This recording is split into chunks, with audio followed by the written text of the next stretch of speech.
Olá, bom dia para você que acompanha o SBT Notícias. Continuamos ao vivo nesta quinta-feira, 16 de maio. Eu sou Analice Nicolau e te faço companhia a partir de agora. Não saia daí porque nossos repórteres irão nos mostrar o que anda acontecendo na capital paulista e também tem previsão do tempo. Vamos saber se esse friozinho vai continuar. Fique com a gente. Eu começo esta edição com o caso do professor de jiu-jitsu que foi baleado na cabeça no Complexo do Alemão, no Rio de Janeiro. O corpo dele será enterrado nesta quinta-feira. A família acusa a Polícia Militar de ter disparado contra a vítima. No Instituto Médico Legal, o desabafo do irmão do professor de jiu-jitsu. Uma pessoa hiper querida, ele só fazia o bem. Eles não destruíram a família do meu irmão, eles destruíram diversas famílias. O professor atendia 90 jovens carentes. A sede do projeto social ficou de portas fechadas nesta quarta-feira. Ele faz esse trabalho para ajudar rapazes, moças, crianças que às vezes querem fazer uma atividade física e não têm condições. Jean da Silva Aldrovandi tinha 39 anos. Na tarde desta terça-feira, ele estacionou o carro em frente à ONG onde dava aulas no Complexo do Alemão. Segundo testemunhas, logo em seguida foi baleado por policiais militares que teriam entrado na favela atirando. Um aluno dele ficou ferido. Fala que foi um tiro de aviso. Tiro de aviso para matar? Na cabeça? Na cabeça? Foi sem querer na cabeça? Jean morreu na frente do filho. Moradores fizeram um protesto. Enquanto a polícia aguardava a remoção do corpo, houve tiroteio. A mãe de Jean se desesperou. Pergunta pro Vixon! Quando que a polícia deles vai parar de matar os trabalhadores, pai de família? Meu filho era pai de 4 filhos! Quem vai sustentar o filho do meu filho? O governador do Rio falou sobre a ação. A polícia não chega atirando, a polícia é recebida a bala com armas de guerra. E se a polícia não chegar, a facção adversária vai chegar e a guerra vai ser pior ainda. A Polícia Militar informou que não fazia a operação no momento em que Jean foi baleado. Segundo a PM, 4 bandidos em 2 motos atiraram contra uma viatura que patrulhava os acessos à comunidade. Os policiais revidaram e mais tarde souberam da morte do professor. Ele não é bandido. Um cara que faz um negócio desse, encher meu filho de tiro, rapaz. É covarde. O corpo de um professor foi encontrado carbonizado na casa onde ele morava no município de Arco Verde, no sertão de Pernambuco. A vítima é Henri Pereira da Silva, de 49 anos. Homens do Corpo de Bombeiros foram chamados para controlar o incêndio e, após uma varredura, o corpo foi encontrado. Imagens de câmeras de segurança registraram o momento em que 2 criminosos deixaram a casa com o carro da vítima. O veículo foi localizado incendiado em uma região próxima. Até o momento, ninguém foi preso. Uma perseguição policial a um carro roubado em Curitiba terminou com a morte de um suspeito. Na imagem da câmera de segurança de uma casa é possível ver parte da perseguição. O veículo Versa passa com a viatura da Rony colada atrás, que logo encosta na lateral para o motorista parar. Nesse momento, a polícia dispara. A perseguição teria começado na tentativa da polícia de abordagem ao carro Versa, que estava com registro de furto. Essa placa já com alerta de roubo, foi tentativa de abordagem por parte das equipes da Rony. Iniciou-se um acompanhamento tático na atual do Túlio. Rodaram por várias ruas, inclusive entraram na contramão, colocaram em risco outras pessoas. E próximo já a esse local, o condutor do veículo realizou uma freada brusca. A viatura conseguiu tirar lateralmente ali, acabou colidindo, mas conseguiu parar lateralmente ali, visualizou o indivíduo armado, na qual já verbalizando com ele, teve que fazer disparos aí para contê-lo. Então, diante disso, foi apreendido um revólver, o elemento já ferido foi solicitado o apoio do SIAT e depois constatado o óbito. 21 pessoas, entre estelionatários e servidores públicos, foram presas acusadas de fraudar o INSS. Segundo a denúncia, a quadrilha falsificava documentos de beneficiários que já morreram para receber o pagamento. A agência compõe 31 pontos de busca visitados no Piauí e no Maranhão na operação denominada Grande Família. A Polícia Federal tenta desarticular uma quadrilha que recebia benefícios previdenciários de segurados falecidos. Os beneficiários verdadeiros falecem, essa quadrilha consegue identificar essas pessoas que faleceram e falsificam RGs, falsificam os documentos civis, comprovantes de residência e transferem esse benefício do Maranhão para cá, para Teresina. 21 pessoas foram presas preventivamente em Teresina e nos municípios maranhenses de Pedreiras e Bacabal. Entre os envolvidos, há 2 servidores do INSS e 7 pessoas da mesma família. Nenhuma delas teve o nome divulgado. Os líderes envolviam irmão, esposa e até a própria mãe no esquema. No escritório dos cabeças da quadrilha foram apreendidos centenas de cartões do INSS, cédulas de identidade em branco, 3 revólveres e munições. De acordo com a Polícia Federal, as fraudes se prolongaram por 5 anos. 639 benefícios foram fraudados, gerando um prejuízo de 26 milhões de reais aos cofres públicos. O grupo deve responder por corrupção ativa, passiva, falsidade ideológica, estelionato e associação criminosa. E olha só, uma unidade de saúde foi fechada depois de um bate-boca entre pacientes e uma pediatra. O Conselho de Medicina foi chamado e acabou constatando que o local não tem condições para funcionar. Em um dos vídeos, é possível ver a doutora Daniele tentando tomar o aparelho celular das mãos do pai das crianças durante a discussão. Gente, eu estou aqui na UPA nesse exato momento. Eu estou aqui esperando. O senhor Marconi se mostrou indignado com a médica, que além de não atender as filhas, que estariam com 40 graus de febre, ainda o acusou de agressão. Passado quase 1 hora foi que ela apareceu do nada, né? Como fosse um passe de mágica. E quando ela ia entrando na sala, eu dei graças a Deus, né? Eu disse glória a Deus porque a senhora chegou. E no momento que eu falei isso, ela deixou de entrar na sala, veio até a minha pessoa, disse, posso saber qual é o problema, cidadão? Eu disse, não, o problema eu quero saber onde é que a senhora se encontrava, que já faz quase mais de 1 hora que eu estou aqui com minhas filhas. E ela, num tom de autoridade, disse que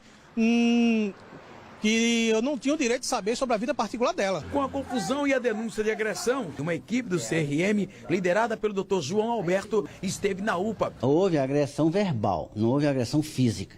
E diante dessa circunstância, nós comprovamos que existiu anteriormente uma agressão física, sim, onde a médica não fez um boletim de ocorrência.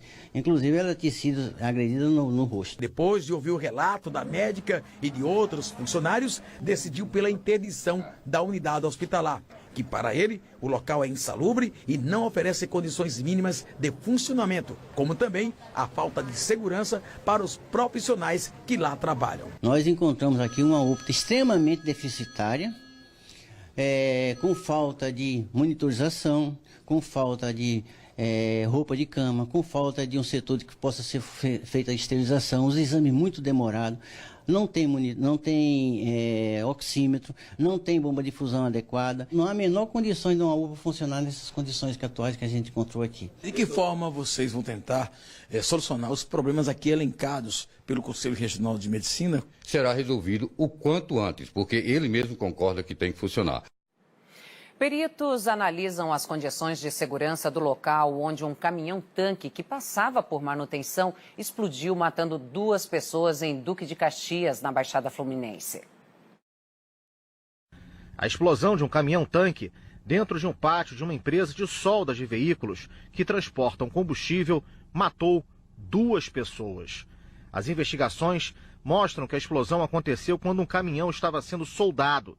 Técnicos da Defesa Civil Municipal suspeitam que o tanque onde havia combustível não tinha sido limpo corretamente antes da realização do serviço.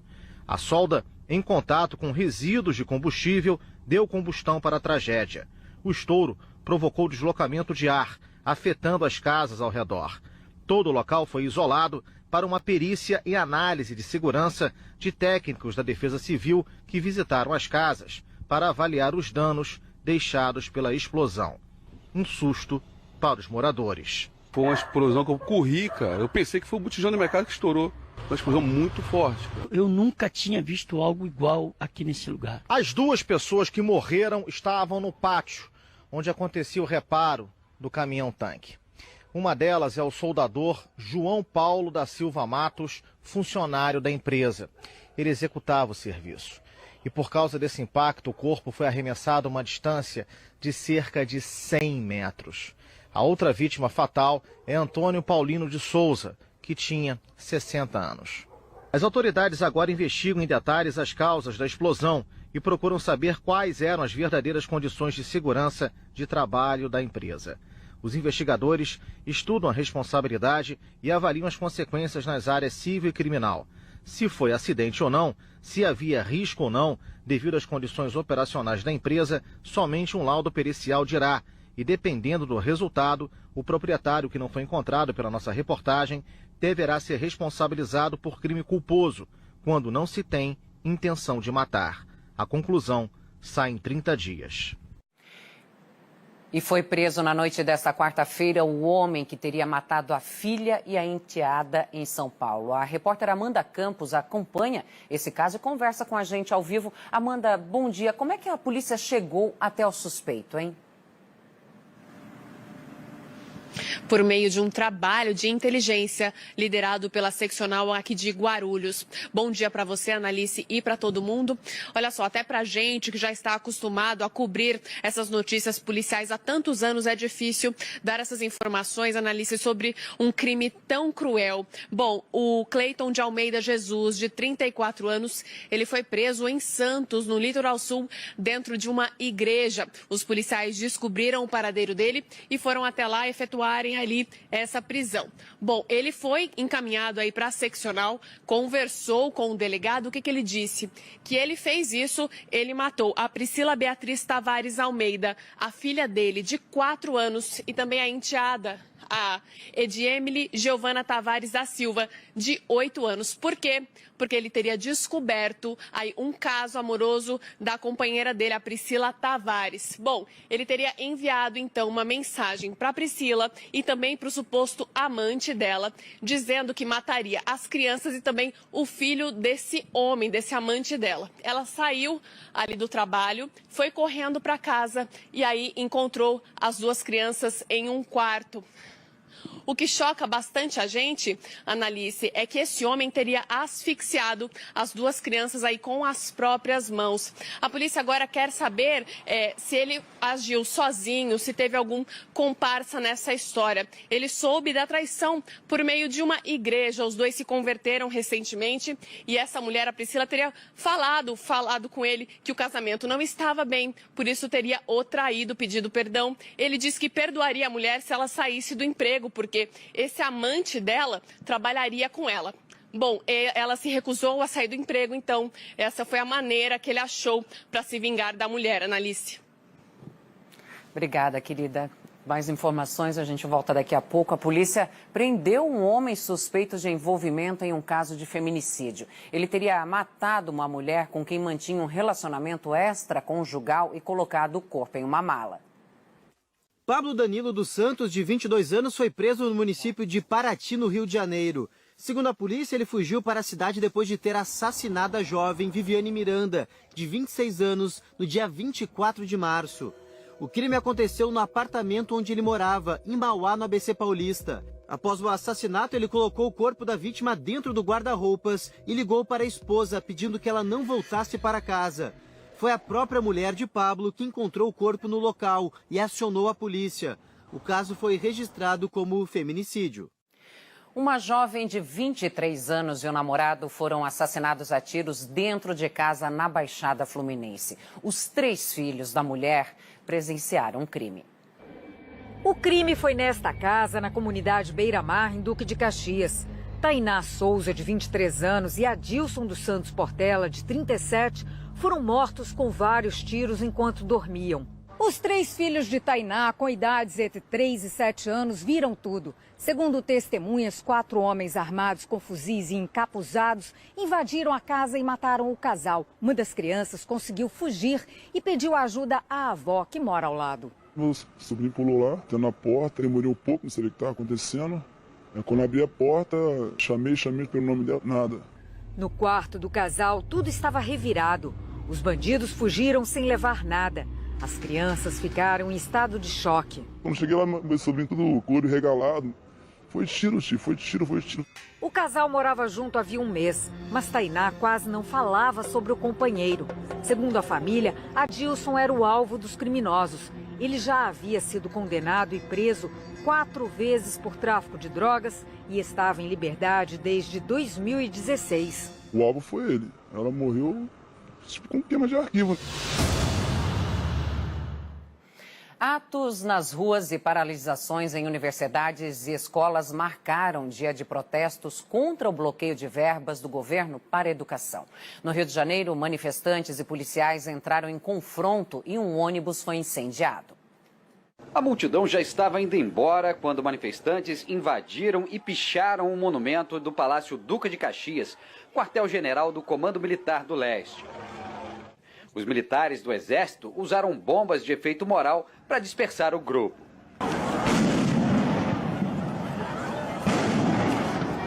Depois disso, homens mascarados atacaram policiais militares que responderam com bombas de gás lacrimogênio. Durante o tumulto, um ônibus foi incendiado na Avenida Presidente Vargas, deixando a via completamente interditada. O ônibus pegando fogo, ó. Segundo testemunhas, os atos de vandalismo começaram depois que os organizadores já haviam encerrado o protesto, que seguia pacificamente.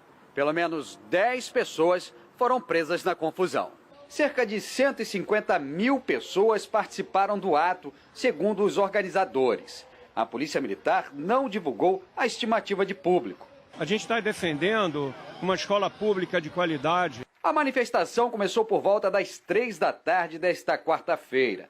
Milhares de pessoas ocuparam as imediações da Igreja da Candelária, no centro do Rio. É uma mobilização que já tomou toda a sociedade. É o povo brasileiro dizendo que quer educação pública no nosso país de qualidade e gratuita.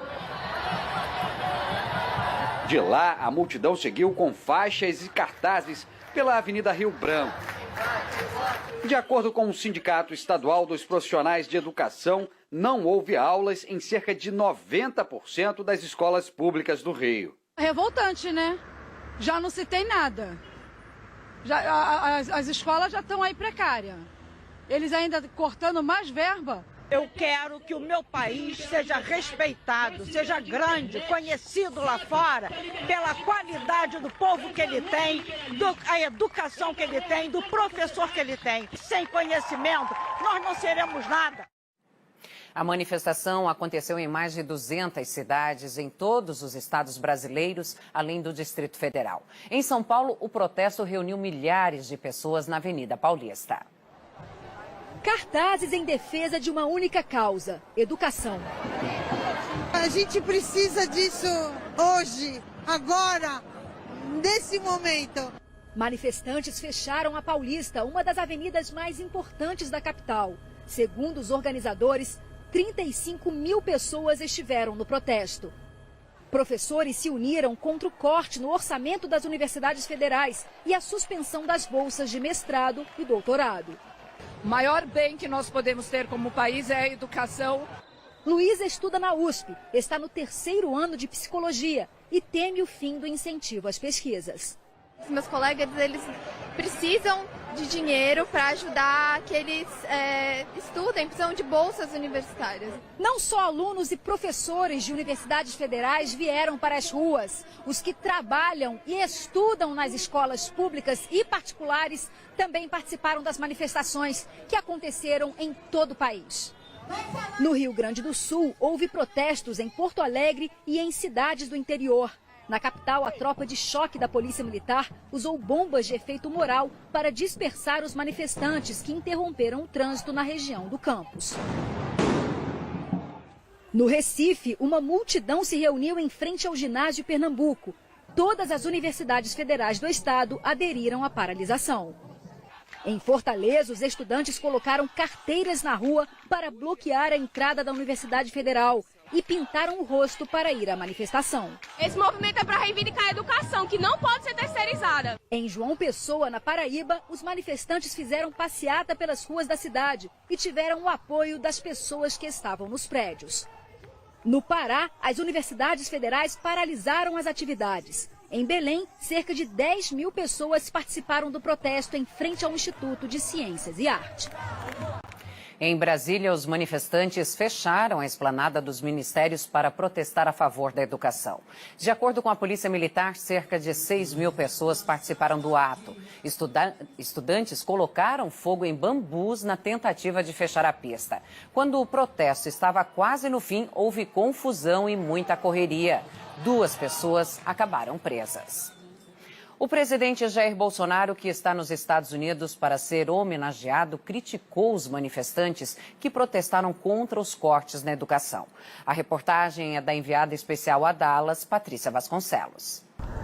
Vestidos de verde e amarelo, apoiadores foram cedo ao hotel onde Jair Bolsonaro está hospedado. Bolsonaro será sempre bem-vindo aqui no Texas. Scott, um americano de 19 anos, pensa diferente, fez um protesto solitário. Dallas não pode permitir o ódio em nossa comunidade, ele disse. Bolsonaro chegou aos Estados Unidos acompanhado de 5 ministros, deputados e governadores. O presidente culpou administrações anteriores pela crise orçamentária e afirmou que não vai haver cortes, e sim contingenciamento de recursos. As arrecadações não eram aquelas previstas no quem fez o orçamento para o corrente ano, e se não houver contingenciamento, eu simplesmente entro de encontro, à lei de responsabilidade fiscal. Em seguida, Bolsonaro criticou duramente os estudantes universitários que protestam no Brasil. A maioria ali é militante, não tem nada na cabeça. Perguntar 7 vezes 8 para ele não sabe. Perguntar a fórmula da água não sabe nada. São os idiotas úteis, os imbecis que estão sendo usados como massa de manobra de uma minoria espertalhona que compõe o núcleo de muitas universidades federais do Brasil. Em Brasília, o presidente em exercício, Hamilton Mourão, admitiu que o governo falhou ao comunicar o bloqueio de recursos para a educação e usou um tom mais moderado sobre os protestos. A manifestação faz parte do sistema democrático, desde que seja pacífica, ordeira. É uma forma que aqueles que se sentem inconformados têm de apresentar o seu protesto. À tarde, Bolsonaro se reuniu com o ex-presidente americano George W. Bush neste edifício.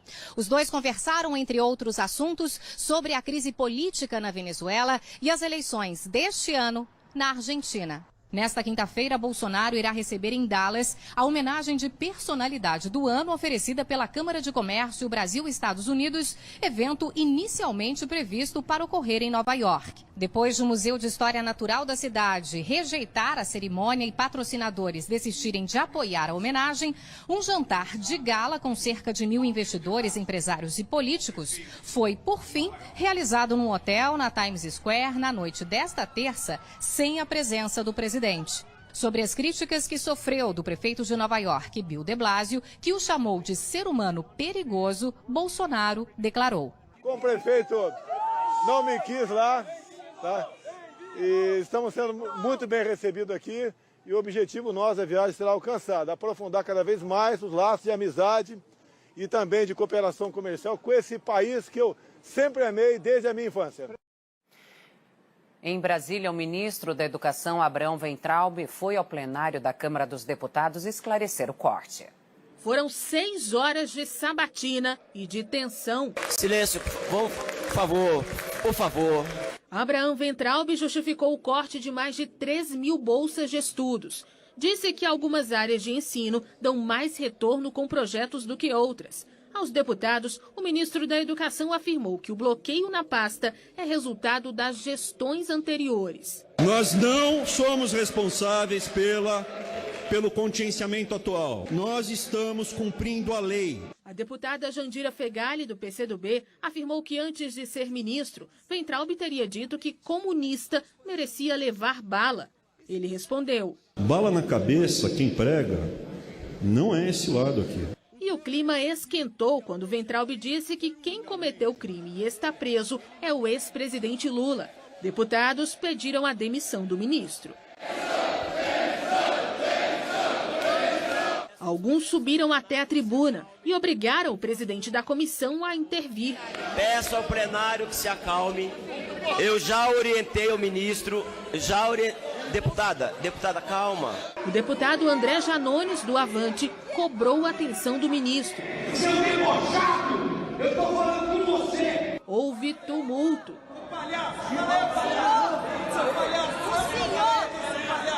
Nem a Bíblia nas mãos do deputado Pastor Isidório apaziguou os ânimos.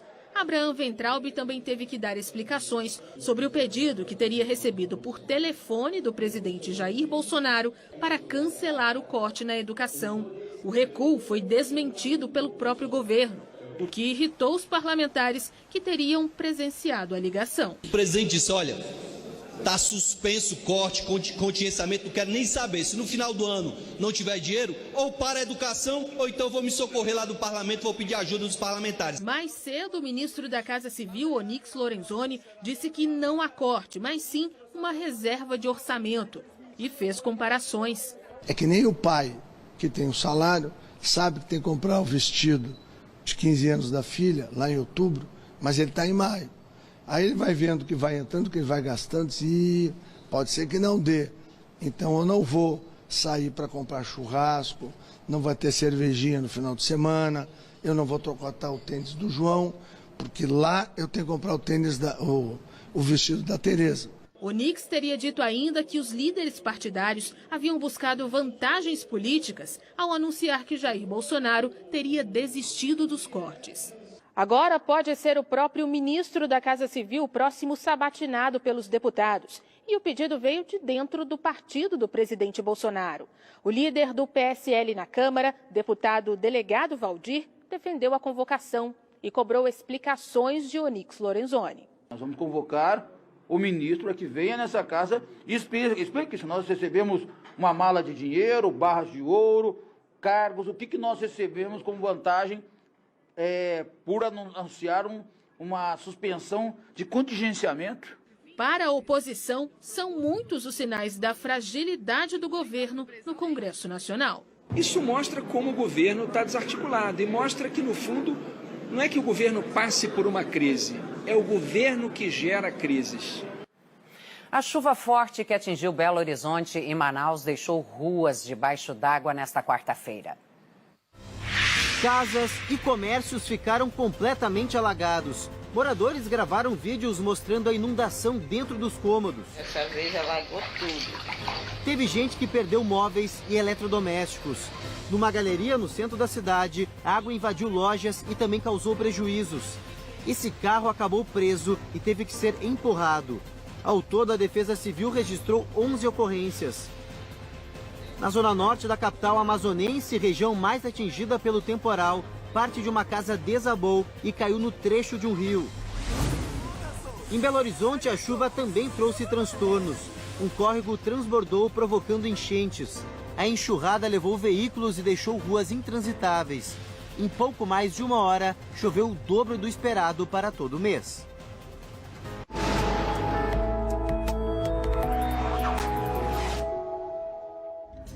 O satélite mostra a chuva se espalhando por grande parte do Brasil.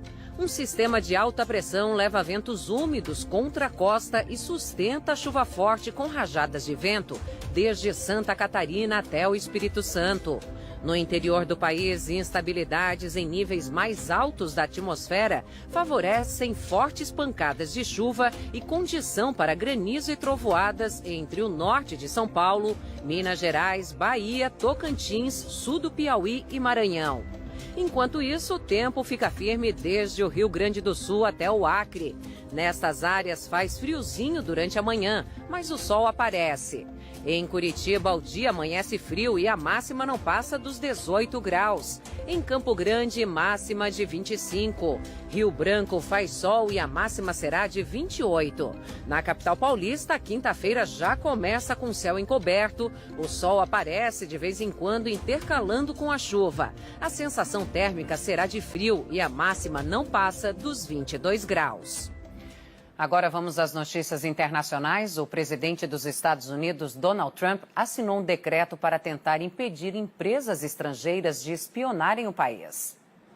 O documento proíbe empresas norte-americanas de usarem equipamentos de telecomunicações que possam trazer riscos para a segurança nacional. O texto não cita nenhum país, mas seria mais uma medida para atingir a economia chinesa em meio à guerra comercial que aumentou a tensão entre os dois países nos últimos dias. Em resposta, o governo chinês acusou Donald Trump de abuso de poder e disse que a China vai superar as restrições de comércio impostas pelos Estados Unidos. E o governo dos Estados Unidos também suspendeu todos os serviços aéreos para a Venezuela. Segundo o Departamento de Transportes, a medida foi adotada por questões de segurança. Vamos a outras notícias pelo mundo. Na Venezuela, o líder da oposição, Juan Guaidó, e outros deputados voltaram à Assembleia Nacional em Caracas nesta quarta-feira, um dia após o bloqueio imposto pelas forças de segurança. Apesar de continuarem na frente do prédio, os militares não impediram a entrada dos parlamentares. Um confronto entre manifestantes e soldados israelenses deixou vários feridos na faixa de Gaza. Cerca de 10 mil pessoas fizeram um protesto para marcar os 71 anos da chamada catástrofe, quando centenas de milhares de palestinos fugiram ou foram forçados a se deslocar depois da criação do Estado de Israel. No Sudão, os manifestantes permanecem nas ruas mesmo após o anúncio de um avanço nas negociações com os militares. Nesta quarta-feira, as forças de segurança voltaram a atirar contra a multidão que protestava nas ruas de Khartoum. A população exige que os militares entreguem o poder para realizar a transição para o governo civil. Uma escultura de coelho bateu um recorde mundial e se tornou a mais cara obra de um artista vivo a ser vendida. A escultura Rabbit do americano Jeff Koons foi vendida num leilão em Nova York por um valor equivalente a 364 milhões de reais. Minimalista, a peça brilhante feita em aço inoxidável foi produzida em 1986 e possui apenas 4 exemplares. A obra que foi arrematada é a única que pertencia a uma coleção particular e não era exibida ao público há mais de 30 anos. E você vai ver a seguir: Senado aprova projeto que prevê internação involuntária de dependentes químicos. Ex-deputado federal da Bahia é investigado por abusar sexualmente da filha adotiva. Oficial do Exército é preso depois de manter esposa e filhos reféns no Rio de Janeiro. Não saia daí, o SBT Notícias volta já.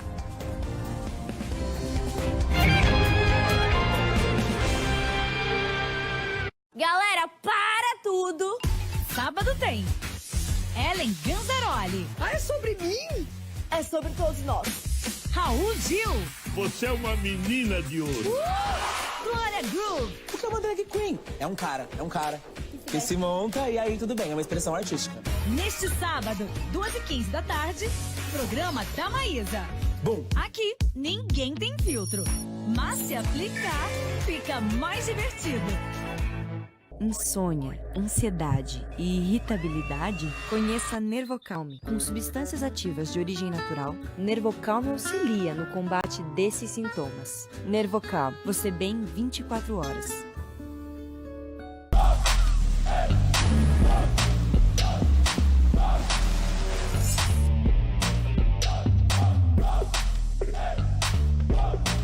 Completou 18 anos?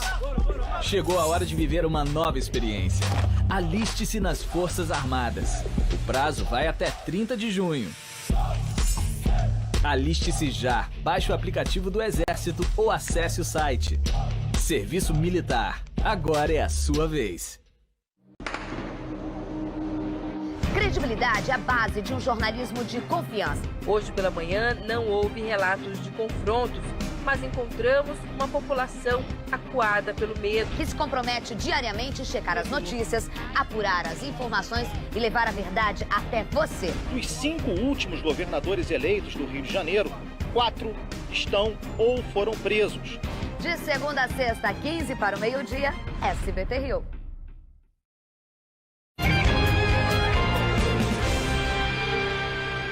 Estamos de volta com o SBT Notícias. Agora são 4 horas e 24 minutos e neste momento faz 25 graus em Belém. Foi enterrado nesta quarta-feira o corpo do motoboy morto numa tentativa de assalto em São Paulo. Ele estava em uma moto de luxo e levou um tiro no coração. Câmeras de segurança registraram o crime. Na saída do cemitério, motociclistas fizeram um protesto. Tadeu Roberto Alves tinha 34 anos e era apaixonado por motos. Era o hobby dele, ele gostava de tirar foto, de ter a motinha dele. Câmeras de segurança de um bar na zona leste da cidade registraram o momento em que Tadeu chega na moto de luxo. 2 homens estão parados na rua. Eles passam pela moto da vítima. Uma outra câmera registra a moto dos suspeitos passando perto do local e parando em uma esquina. Logo depois, Tadeu passa em uma avenida. Os homens vão atrás. Aqui o momento em que a vítima para. Em seguida, a dupla encosta. Tadeu tenta escapar e os criminosos disparam. A moto segue em alta velocidade e o motoqueiro cai. Pela janela de casa, uma testemunha viu o momento em que o rapaz caiu exatamente nesse trecho da rua. Desceu para ajudar e chamou a PM quando percebeu que Tadeu estava baleado e que se tratava de um crime e não de um acidente de trânsito. A vítima chegou a ser socorrida, mas não resistiu e morreu no hospital. Tadeu foi atingido com um tiro pelas costas que atravessou o coração. A moto está avaliada em R$30 mil. Na delegacia, um garçom do bar contou que pediu para dar uma volta na moto de Tadeu. Quando voltou, percebeu que 2 suspeitos observavam a vítima. Logo que Tadeu deixou o local, eles foram atrás. A polícia analisa as imagens para tentar identificar os homens. A família de Tadeu mora no Rio Grande do Norte. Segundo o primo, a mãe, muito abalada, não veio ao velório do filho. Tiago e Tadeu cresceram juntos. O primo conta que Tadeu tinha muitos sonhos. Terminar de quitar o carrinho dele, né? Terminar também a casinha da mãe dele, que ele estava pagando tudo. E ter um filho, né? Que ele estava namorando. Um farmacêutico foi baleado num assalto a uma drogaria em São Bernardo do Campo, na ABC Paulista. A repórter Amanda Campos traz os detalhes. O balconista estava sozinho na farmácia quando, por volta das 9 da noite, 2 homens que chegaram em uma moto entraram no estabelecimento e anunciaram o assalto. Eles conseguiram levar cerca de R$300 do caixa. De acordo com informações da Polícia Militar, quando eles já estavam saindo, um dos homens virou e atirou na região da barriga deste balconista. Foram os próprios vizinhos ali desta unidade de farmácia aqui em São Bernardo do Campo que levaram a vítima para um hospital. Ele passa bem, não corre risco de morte. Os 2 homens, eles acabaram fugindo. A polícia agora investiga o caso. Amanda Campos, de São Bernardo do Campo, para o SBT Notícias. Uma idosa de 77 anos foi sequestrada e obrigada a sacar R$48 mil no Rio de Janeiro. 2 mulheres levam a idosa até o carro, onde estão mais 2 bandidos. Depois, eles seguem para uma agência bancária. Os criminosos colocaram uma suposta bomba na pochete da vítima e ameaçaram explodi-la caso ela não retirasse o dinheiro. O sequestro durou mais de 5 horas. Até o momento, ninguém foi preso. O caso aconteceu no dia 25 de abril e as imagens das câmeras de segurança foram divulgadas nesta quarta-feira. O relator da reforma tributária apresentou um parecer favorável ao texto na Comissão de Constituição e Justiça da Câmara. A proposta prevê a unificação de impostos. A reforma tributária já tem data marcada para a primeira votação na Câmara. Próxima quarta-feira, na Comissão de Constituição e Justiça, a CCJ. O relatório, apresentado nesta quarta aos deputados, defende a constitucionalidade da proposta que altera a cobrança dos impostos no país. O projeto, né, que simplifica esses impostos no Brasil, que mudam 5 impostos para apenas 1, certo? Isso é sim constitucional. A ideia é juntar PIS, COFINS, IPI, ICMS e o ISS em um único tributo, o Imposto sobre Bens e Serviços, cobrado uma única vez e só onde o produto for vendido, o que, para este especialista, deve derrubar os preços. O consumidor vai conhecer qual é a carga tributária, não vai ser essa loucura. Por exemplo, hoje a comida tem 34% de impostos, os remédios 33%. Esse valor vai reduzir para menos de 4% de tributos. ou quase zero. Diferentemente da reforma da Previdência, que demorou a sair do lugar, a tributária deve caminhar a passos rápidos. Isso porque o texto que está na CCJ não deve sofrer resistência aqui na Câmara. A proposta apresentada pelo Centrão já recebeu apoio tanto de deputados da oposição quanto de aliados de Jair Bolsonaro. Só que o governo vai tentar juntar essa reforma a uma outra, que tenha o carimbo de Paulo Guedes. Pegar o melhor de cada proposta, né, e colocar tudo ali no mesmo papel para que a gente tenha, de fato, uma reforma tributária muito robusta. A economia brasileira teve uma retração de 0,68% no primeiro trimestre deste ano, na comparação com os 3 meses anteriores, segundo a prévia do PIB, divulgada nesta quarta-feira pelo Banco Central. O número oficial do Produto Interno Bruto será conhecido no fim do mês. Já o dólar comercial subiu 0,51% e fechou a R$ 3,99, o maior valor desde outubro do ano passado. O Senado aprovou nesta quarta-feira o projeto que prevê internação involuntária de dependentes químicos. Além da internação independente da vontade do usuário, a proposta aumenta de 5 para 8 anos de reclusão a pena mínima para o traficante que chefiar a organização criminosa. O texto que altera a lei de drogas já foi aprovado pela Câmara e agora segue para a sanção do presidente Jair Bolsonaro. O Ministério Público Federal pediu a suspensão imediata e integral do decreto editado na semana passada pelo presidente Jair Bolsonaro, que amplia o porte e a posse de armas. A alegação é que o documento desrespeita o Estatuto do Desarmamento e coloca em risco a segurança pública. A ação foi apresentada à Justiça Federal em Brasília. Outro decreto do presidente Jair Bolsonaro regulamentou a contribuição de motoristas de aplicativos ao INSS. O motorista poderá optar por se inscrever como microempreendedor individual, desde que o faturamento não seja superior a R$ 81 mil por ano. A fiscalização ficará por conta dos municípios. A polícia prendeu um homem suspeito de cometer pelo menos 7 homicídios em um curto intervalo de tempo no interior de Goiás. Ricardo de Oliveira Melo, 24 anos, era procurado desde dezembro do ano passado, quando teria cometido o primeiro crime na cidade de Valparaíso. Ele também é acusado de matar outras 6 pessoas em abril deste ano. Segundo a polícia, Ricardo agia de forma fria, a qualquer hora do dia. Ele não se importava muito com o local onde seria executado o crime, se teria câmeras, testemunhas ou não, né? O suspeito ficou conhecido como o matador da moto amarela. Ricardo já era investigado e havia um mandado de prisão preventiva contra ele. A Polícia Rodoviária Federal conseguiu fazer a prisão durante uma fiscalização na BR-040. O suspeito estava dentro de um carro roubado. De acordo com as investigações, as mortes em série começaram logo depois que Ricardo saiu da cadeia, onde cumpriu pena de 3 anos também por homicídio. Ele estava em liberdade condicional. As vítimas eram conhecidas dele. Algumas deviam ele dívidas do passado ali, antes dele ser preso, relacionadas ao tráfico de drogas, e sempre ele agia com muita audácia. As investigações vão continuar e a polícia não descarta a possibilidade de Ricardo ser o autor de outros homicídios na região. No Rio de Janeiro, um oficial do Exército foi preso depois de manter a esposa e os 2 filhos reféns por mais de 14 horas.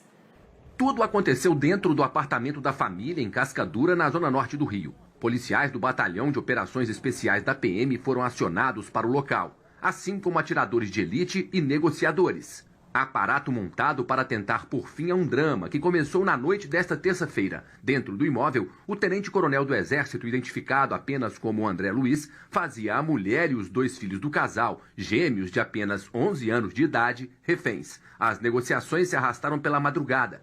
Parentes do casal buscavam informações.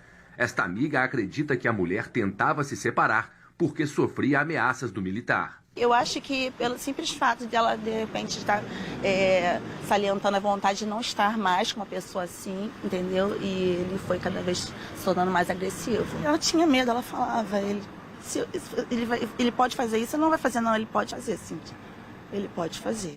Só no meio da manhã desta quarta-feira o caso foi resolvido. Foram 14 horas de negociação até o tenente-coronel do Exército se entregar. Ninguém ficou ferido. O oficial saiu neste carro sob escolta.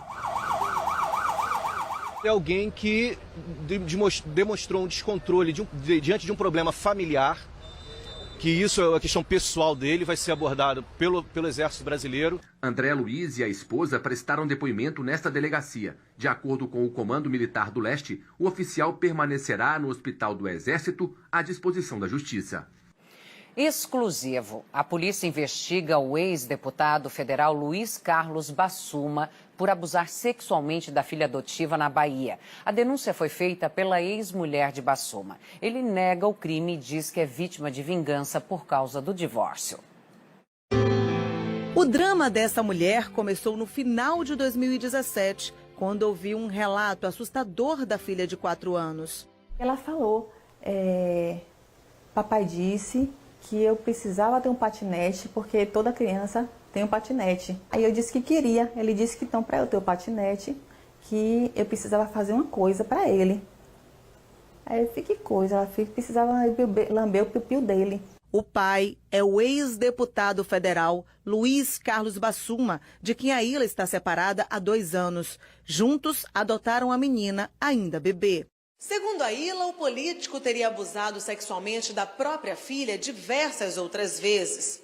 Na casa dele, quando a criança ia passar os finais de semana, quando ia buscá-la na escola, no trajeto, e até mesmo dentro da casa de Aila, onde Bassuma tinha livre acesso. Depois eu fui entender também o porquê que ele ficava tanto na ansiedade de que ela nunca faltasse à escola. Mas ele queria que mesmo ela, doente, com febre, que ela fosse para a escola. Ele abraçava ela e ela ficava assim, retraída o tempo todo. A Ilha fez a denúncia à Delegacia Especializada de Repressão ao Crime contra a Criança e Adolescente, que enviou o caso para uma delegacia de Camaçari, município onde teria ocorrido o primeiro abuso. Agora, a criança é acompanhada por especialistas do Projeto Viver, que acolhem vítimas de violência sexual. Contava detalhes de abuso sexuais. Eu trabalho com a prevenção da saúde física e mental das crianças. O que ela me dizia era muito sério e muito grave. Todos os documentos médicos foram adicionados ao primeiro processo judicial que a Ilha abriu contra o político. Ela foi beneficiada com medida protetiva. A mãe conseguiu gravar um vídeo da filha relatando como o pai Bassuma teria abusado dela. As imagens não serão mostradas por determinação judicial. A Delegacia de Salvador denunciou o político ao Ministério Público por estupro de vulnerável. A princípio, esse caso tinha ocorrido em Camaçari. E temos conhecimento de que posteriormente a criança revelou também ter acontecido aqui em Salvador. Então também não afasta a competência da Delegacia de Salvador apurar esse tipo de fato. Bassuma foi ouvido no início deste mês. Ele chegou à delegacia acompanhado do advogado e da atual companheira. Nós conseguimos contato com ele por telefone. É uma vingança terrível de uma pessoa que ficou inconformada com o divórcio. E esse novo vídeo é o pior de todos, né? Porque a criança foi claramente manipulada. Infelizmente, estamos vivendo esse episódio, que eu estou com a verdade. Quem está com a verdade não teme absolutamente nada. A criança apresenta distúrbios no sono e toma remédios. Quem é mãe sabe que eu estou sofrendo, porque se você sabe que seu filho está sendo abusado nessa idade e você denuncia, você não só pode não conseguir o afastamento da sua filha do agressor, como ainda ser acusada de louca, de alienadora e ainda perder, você vai se tornar criminosa, porque eu me tornei a criminosa, ainda entregar seu filho. Essa é a minha realidade hoje. O ex-presidente Michel Temer deixou a prisão após decisão do Superior Tribunal de Justiça. Temer estava detido preventivamente em São Paulo desde quinta-feira. O ex-presidente deixou o batalhão da Polícia Militar no centro de São Paulo, onde estava preso pouco antes das 14h. Quando chegou à casa da família, num bairro rico da cidade, Michel Temer falou com os jornalistas. Eu disse que aguardaria com toda tranquilidade e com toda serenidade a decisão do Superior Tribunal de Justiça, que se deu no dia de ontem, como vocês puderam perceber. Em seguida, entrou na luxuosa casa, sozinho e de cabeça baixa. A decisão da 6ª turma do STJ é provisória. Falta ainda o julgamento de mérito do habeas corpus apresentado pelos advogados de Michel Temer. O ex-presidente e seu amigo, o coronel João Batista Lima Filho, são acusados de corrupção, lavagem de dinheiro e peculato em uma ação penal sobre os desvios na construção da usina Angra 3. Nós temos absoluta convicção de que todas essas acusações serão destruídas porque, na verdade, elas não têm nenhum embasamento probatório consistente, elas estão todas calcadas nas palavras de delatores. A partir de agora, o ex-presidente terá que cumprir uma série de medidas estabelecidas pelo Superior Tribunal de Justiça. Michel Temer está proibido de manter contato com outros investigados, também não poderá mudar de endereço nem deixar o país sem autorização judicial e ainda terá que entregar o passaporte. Temer também está proibido de ocupar cargos públicos e de direção em partidos políticos. As mesmas regras valem para o Coronel Lima. Ele estava no presídio Romão Gomes, da PM Paulista. Foi libertado por uma porta lateral para evitar a imprensa. O Tribunal de Justiça do Rio determinou o bloqueio de quase 200 milhões de reais do ex-governador Sérgio Cabral, da ex-primeira-dama Adriana Anselmo e de uma empresa de Eike Batista. O valor do bloqueio corresponde ao que teria sido pago aos réus em 2 esquemas de corrupção investigados pelo Ministério Público Federal no âmbito da Operação Lava Jato. O objetivo é evitar que eles se desfizessem de bens avaliados em 195 milhões de reais e garantir a devolução dos valores aos cofres públicos. Em nota, a defesa de Eike Batista afirmou que a decisão é uma aberração jurídica e tem origens em fatos comprovadamente falsos. Já o advogado de Sérgio Cabral disse que ele está à disposição das autoridades para esclarecer assuntos relacionados ao seu mandato. Nós não conseguimos contato com a defesa da ex-primeira-dama Adriana Anselmo. O senador Flávio Bolsonaro falou pela primeira vez sobre a quebra dos sigilos fiscal e bancário dele determinada pela Justiça. A decisão da Justiça do Rio de Janeiro é de 24 de abril e também abrange o ex-assessor Fabrício Queiroz, a mulher de Flávio Bolsonaro, uma empresa do casal, 2 filhas e a mulher de Queiroz e 88 funcionários do gabinete de Flávio na Alerj, a Assembleia Legislativa do Rio. Todos estão ligados à investigação que apura a movimentação atípica de R$ 1.200.000 na conta bancária de Fabrício Queiroz. O Ministério Público Estadual do Rio investiga se parte do salário dos funcionários era repassada a Queiroz a mando do filho do presidente. O senhor já disse várias vezes que o seu sigilo bancário e fiscal já haviam sido quebrados ilegalmente. O que muda agora com essa decisão oficial da Justiça? Eu nunca falei que sou contra a investigação, que estou tentando impedir alguma coisa, nada disso. O que eu sempre relutei e me causa realmente uma revolta até, é a forma como as coisas estão acontecendo. Estou sendo vítima, uma vez atrás de outra vez, de ilegalidades e, assim, eu não sou tratado como um brasileiro normal. O senhor disse que está sendo perseguido por alguns integrantes do Ministério Público, mas essa decisão da quebra de sigilo veio da Justiça, do juiz Flávio Nicolau. Ele também está fazendo essa perseguição? Eu não posso afirmar que ele está fazendo isso. Agora, claramente, é uma decisão que a gente vai recorrer. Inclusive, houve a quebra de sigilo por 12 anos, é o prazo, e para fundamentar isso ele usou um parágrafo. De acordo com as suas declarações para a Justiça Eleitoral, em 12 anos o seu patrimônio foi valorizado em 400%, e essa, segundo a imprensa, seria uma das linhas de investigação. Como é que o senhor conseguiu essa valorização? Olha, você vê, quando você tira a discussão do papel, do processo, e traz para a imprensa, a própria imprensa me ajuda a esclarecer.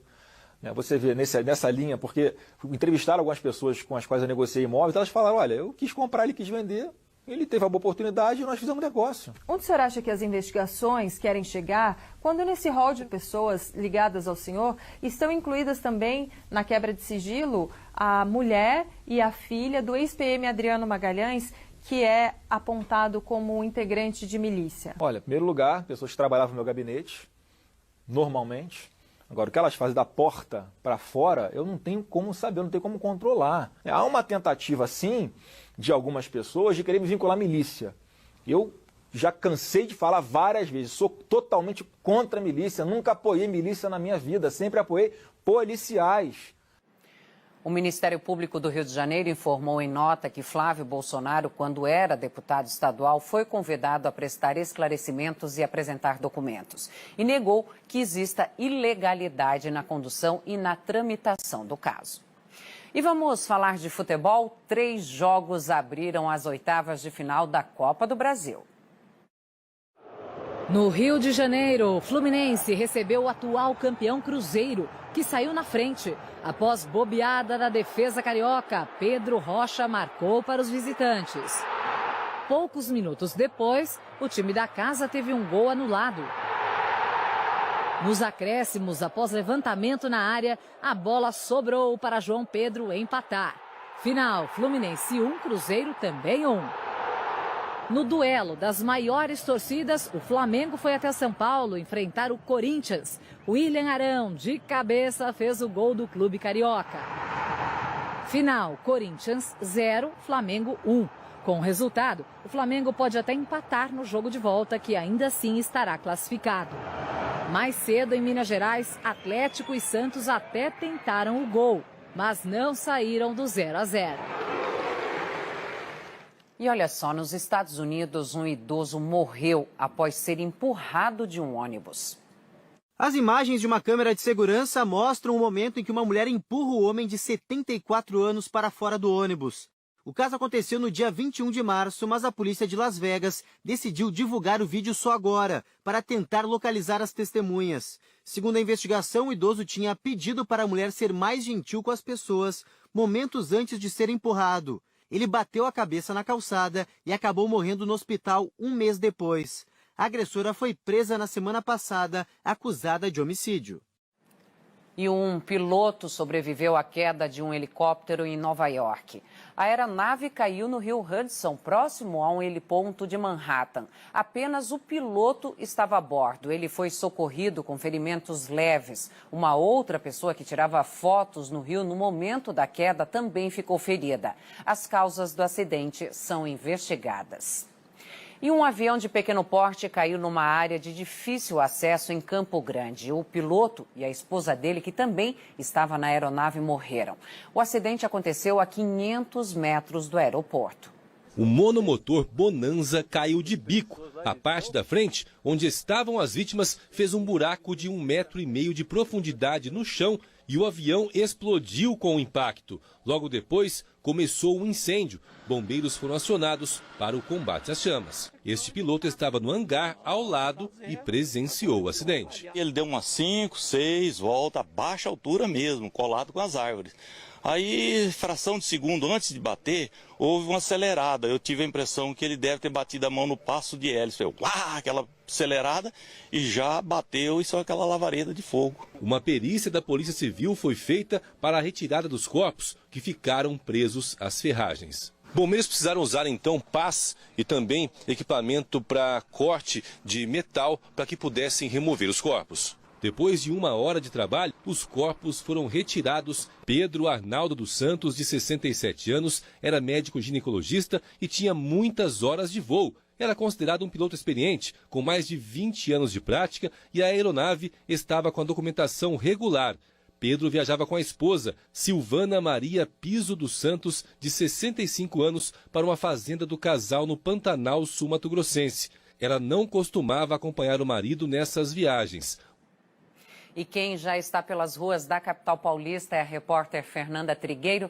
Fernanda, bom dia. E esse friozinho aí, hein? Chegou para ficar mesmo? Chegou pra ficar, Ana. Você viu que eu caprichei hoje porque eu não tô querendo passar frio, não. Tirei até o lenço aqui, o cachecol do guarda-roupa. E essa é a sugestão para vocês que estão acompanhando a gente aqui no SBT Notícias, que está se preparando para ir para o trabalho ou que já trabalhou e está indo para casa. Gente, chega em casa, tira o casaco, tira o guarda-chuva e também o cachecol, o lenço, porque o friozinho vai pegar essa semana, viu, Ana? Olha, inclusive a gente já chegou na metade do mês, já choveu muito menos do que era esperado para essa média de maio. Choveu 17% do que era esperado, que já mostra então que a gente está ficando em dias mais secos e também mais gelados, que são exatamente as duas características aí do inverno. Hoje, inclusive, o dia vai ficar bem frio aqui na capital. Mínima de 17 graus e máxima de 28. Temperaturas baixas, né, Ana? E vai ter garoa durante a manhã e também durante a noite. Agora, quem já está de olho no fim de semana, já pensando aí como é que vai ficar o dia, a gente lembra que amanhã, sexta-feira, a mínima também vai ser de 22 graus e o dia instável também, com possibilidade de chuva a qualquer hora. Para o fim de semana, as temperaturas vão subir, então quem tiver de folga pode aproveitar, ir para o parque, passear um pouquinho. A máxima vai chegar aos 26 graus, mas junto com a temperatura, que vai estar um pouquinho maior, vai aumentar também a chuva, viu, Ana? A gente mostra aqui uma movimentação na Marginal Pinheiros, sentido a Interlagos. A garoa deu uma trégua por aqui, mas a gente acompanha aqui, vê pela imagem que o asfalto ainda está bem molhado. Choveu a madrugada toda aqui na zona sul da cidade, então tem chance também, tem previsão de mais garoa durante a manhã toda e também à noite volta a garoar. A temperatura ainda cai mais ainda, Ana, e a gente volta aí com você. Amanhã a gente traz as notícias atualizadas da previsão do tempo para o fim de semana. Valeu, Fernanda. E a Polícia Civil de Minas Gerais prendeu um homem suspeito de estuprar 5 vítimas na região metropolitana de Belo Horizonte. Pelo menos 4 são sobrinhas do investigado. A Polícia Civil apresentou aqui na delegacia de Lagoa Santa o caso de um homem de 43 anos, motorista e que tem família, mulher e filhos, que é suspeito de ter estuprado pelo menos 3 sobrinhas e uma amiga da família. A primeira a prestar queixa foi essa jovem de 20 anos, que prefere não ser identificada. Eu estava muito cansada e fui dormir. Durante a madrugada eu estava sentindo algo me incomodando. Eu senti baixando meu short e a minha calcinha. E começou a alisar e não parava. Ela informou para a gente aqui que eles saíram de uma festa, né, onde haviam bebido, foram para a casa do autor, onde dormiram todos lá, né? E lá por volta de 3h30 da madrugada, ela acordou um pouco ainda abobada ali com tudo que havia acontecido, com as calças abaixadas e visualizou o autor do lado dela. Essa mulher soube das denúncias e foi até a delegacia. Ela disse que também foi abusada pelo mesmo homem e que o suspeito era considerado o melhor amigo do marido dela. O abuso teria acontecido quando ela estava doente e dormiu na casa do suposto agressor. Eu fiquei na casa deles doente, ele foi lá, tirou minha roupa. Depois jogou água em mim, água gelada, nas partes íntimas. A polícia já instaurou até agora 4 inquéritos e indiciou o suspeito em 2 deles. Os outros ainda estão em fase de investigação. O homem foi preso e já está no sistema carcerário. Um homem matou os 2 irmãos e o padrasto a facadas em Porto Velho. Ele teria cometido o crime após um surto psicótico. A primeira vítima foi Ricardo Rosa da Silva, de 93 anos. Em seguida, Josefa Amarília de Rosa, de 46. E depois, Erivaldo Silva, de 37. De acordo com as testemunhas, Edmilson tinha saído aqui dessa casa onde ele morava e foi até a cozinha, viu o pai sentado aqui nessa cadeira e começou a esfaqueá-lo. A irmã dele, a Josefa, estava aqui na beira do fogão, tentou defender o pai e acabou sendo atingida também. Ricardo, o padrasto dele, morreu na hora. Josefa, a irmã, chegou a ser socorrida, mas não resistiu. Erivaldo, que também é irmão do criminoso, está internado no pronto-socorro João Paulo II e não corre risco de morte. Só que uma das pessoas que eu trabalho junto assistiu lá na hora que ele foi sendo ouvido pelo delegado. Ele disse que estava ciente que tinha matado pessoas em casa. Ele está agindo como louco. O caso agora está nas mãos da Delegacia de Homicídios, que vai pedir um laudo médico para comprovar se ele tem problemas psiquiátricos. Se isso for confirmado, ele vai ficar internado na ala psiquiátrica do Hospital de Base, à disposição da Justiça. Um mercadinho da capital paulista virou alvo da chamada Gangue da Marcha Ré. Veja só. Câmeras de segurança registraram quando os assaltantes usaram um veículo em marcha ré para invadir o comércio. Eles arrombaram a porta de aço e roubaram os produtos. Testemunhas disseram que chamaram a polícia logo após ouvir um estrondo, mas não deu tempo de deter os criminosos. Eles fugiram com os faróis do veículo apagados para dificultar a identificação. Até o momento, ninguém foi preso. A polícia está à procura de um casal que roubou um mercado em Brasília. No vídeo de câmeras de segurança é possível ver quando a mulher coloca algumas garrafas no caixa. Em seguida, um homem chega com outros produtos e aponta uma arma para a funcionária. Ela se afasta. A dupla pega a gaveta cheia de dinheiro e foge. Um ciclista morreu baleado depois de reagir a um assalto em Vitória. Os criminosos roubaram a bicicleta dele. Segundo a polícia, Carlos Renato Souza, de 45 anos, lutou com um dos ladrões antes de ser atingido no pescoço. 2 suspeitos foram presos. Uma mulher deu à luz na sala de espera de um hospital em Salvador. O parto foi feito por pessoas que também aguardavam na recepção. Em nota, a Secretaria de Saúde informou que a paciente já chegou na maternidade em período expulsivo e que o acompanhante fazia o registro dela no momento em que o bebê nasceu. Um jacaré apareceu no estacionamento de um shopping em Picos, município no sul do Piauí. Um segurança encontrou o animal e acionou o corpo de bombeiros. O réptil foi levado para uma lagoa que fica fora da área urbana. Moradores de um condomínio de Brasília estão preocupados depois que uma câmera de segurança gravou uma onça andando pelo terreno. Em apenas um mês, ela já foi vista 3 vezes. A placa já avisa, local de travessia de animais silvestres. Mesmo assim, desde que este vídeo começou a circular nos grupos de WhatsApp, os moradores deste condomínio em Sobradinho não falam em outra coisa. Repare só no fundo da imagem. É a onça, tá todo mundo com medo da onça. E a atração do momento, só se fala disso. O registro foi feito por aquela câmera no final do mês passado. O animal ou a onça, como afirmam por aqui, sai desta mata e atravessa a pista correndo em direção ao condomínio. Depois disso, ela já foi vista outras 2 vezes por moradores daqui. Escutei ela meio que arranhando, batendo assim um pouco no blindex.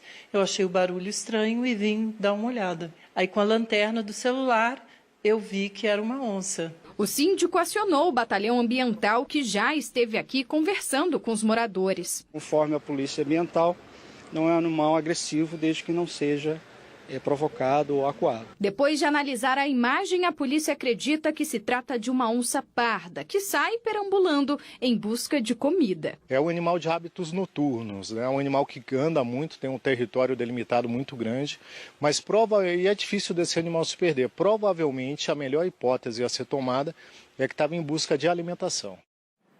Eu fico por aqui, obrigada pelo seu carinho. Agora te deixo na companhia de Cássio Zeiman com os seguintes destaques. Mais de 200 cidades pelo país participam dos protestos contra o bloqueio de verbas do governo para a educação. Nos Estados Unidos, o presidente Jair Bolsonaro critica os manifestantes. São os idiotas úteis, os imbecis que estão sendo usados como massa de manobra de uma minoria espertalhona. Convocado pela Câmara, ministro da Educação diz aos deputados que cortes são necessários. Detido há menos de uma semana, ex-presidente Michel Temer deixa a prisão por ordem da Justiça. Eu disse que aguardaria com toda tranquilidade e com toda serenidade a decisão do Superior Tribunal de Justiça. Homem suspeito de matar filha e enteada para se vingar da esposa é preso em São Paulo. Sequestradores amarram bomba e obrigam idosa a sacar R$ 48 mil no Rio de Janeiro. Acidente na Companhia Siderúrgica Nacional em Volta Redonda, no Rio, intoxica 30 funcionários. Uma explosão alta agora, subindo uma poeira feia mesmo. Estado do Alabama aprova a lei anti-aborto mais rígida dos Estados Unidos. Interrupção até em casos de estupro e incesto será crime. Para atingir a China, presidente Donald Trump declara emergência nacional contra empresas estrangeiras de comunicação. Na Itália, Papa Francisco dá carona no Papamóvel a 8 crianças refugiadas durante audiência na Praça São Pedro. Ainda não se sabe a causa da morte de surfista brasileiro encontrado morto numa praia do México. E no futebol, Flamengo derrota o Corinthians no Itaquerão e começa com vitória às oitavas de final da Copa do Brasil.